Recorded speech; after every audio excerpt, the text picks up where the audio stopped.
Welcome to KRR kitchen. இன்றைக்கி நம்ம கிச்சனில் நல்ல ஒரு அருமையான சைடிஷ் ரெசிபி தான் பார்க்க போகிறோம். இன்றைக்கி நம்ம உருளைக்கிழங்கு பொடி மாஸ் எப்படி செய்கிறதுன்னு தான் பார்க்க போகிறோங்க.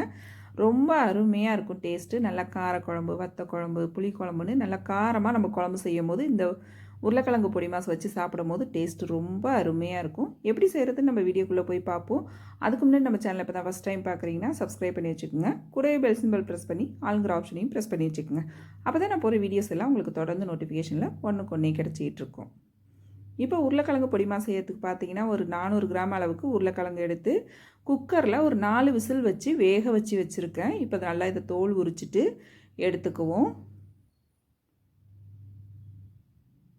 இப்போ உருளைக்கிழங்கு எல்லாத்தையும் உரித்து எடுத்துக்கிட்டேன். இதை பார்த்தீங்கன்னா கையால் அப்படி லைட்டாக மட்டும் மசிச்சு விடுங்க. ரொம்ப மாவு மாதிரி மசிச்சிடக்கூடாது. சின்ன சின்ன பீஸாக இருக்கிற மாதிரி இதை இப்படி லைட்டாக ப்ரெஸ் பண்ணாலே போகிறோம்.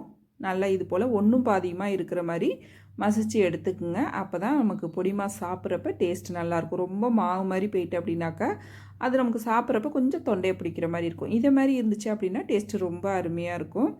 இப்போ பொடி மாஸ் செய்யறதுக்கு பார்த்தீங்கன்னா அடுப்பில் ஒரு கடாய் வச்சுருக்கேன். இதில் ஒரு 2 டீஸ்பூன் அளவுக்கு தேங்காய் எண்ணெய் சேர்த்துக்கிறேன். தேங்காய் எண்ணெயில் தாளிக்கும் போது டேஸ்ட்டு ரொம்ப அருமையாக இருக்குங்க. இப்போ எண்ணெய் காஞ்சனா 1 டீஸ்பூன் அளவுக்கு உளுந்து, 1 டீஸ்பூன் அளவுக்கு கடலைப்பருப்பு சேர்த்துக்கிறேன். இதில் பார்த்திங்கன்னா உளுந்தும் கடலைப்பருப்பும் அதிகமாக சேர்த்து செய்யும் போது டேஸ்ட்டு ரொம்ப நல்லாயிருக்கும். நம்ம பொடி மாசோட சேர்த்து இந்த கடலைப்பருப்பு கடிப்படும் போது ரொம்ப சூப்பராக இருக்கும் டேஸ்ட்டு. அதனால் கொஞ்சம் தாராளமாகவே சேர்த்து செய்யுங்க. இது கூடவே 1/2 டீஸ்பூன் கடுகும் சேர்த்து நல்லா பொரிய விட்டுருக்கேன். இப்போ நல்லா இந்த அளவுக்கு பொரிஞ்சு செவந்ததுக்கு அப்புறம் பார்த்திங்கன்னா இது கூடவே ஒரு 1/2 டீஸ்பூன் அளவுக்கு சோம்பு இடித்து வச்சுருக்கேன். அதை இதில் சேர்த்துக்கிறேன். நல்லா ஒரு 2 செகண்ட் மட்டும் கலந்து விடுங்க. நல்லா சோம்பு பொரிஞ்சதுக்கப்புறம் இதில் கொஞ்சமாக பெருங்காயத்தூள் சேர்த்துக்கிறேன். இது கூடவே ஒரு கொத்து கருவேப்பிலையும் சேர்த்துக்கிறேன்.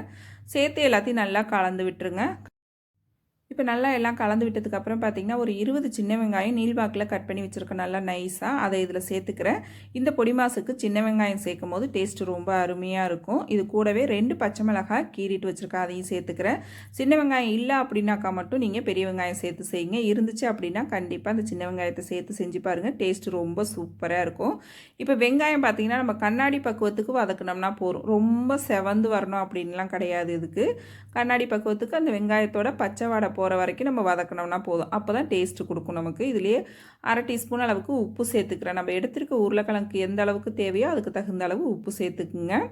சேர்த்து நல்லா ஒரு 2 செகண்டுக்கு வதக்கி விட்டதுக்கப்புறம் நம்ம மசிச்சு வச்சுருக்க உருளைக்கிழங்கை சேர்த்துக்குங்க. சேர்த்து நல்லா ஒத்தாப்பில் கலந்து விட்டுக்குங்க.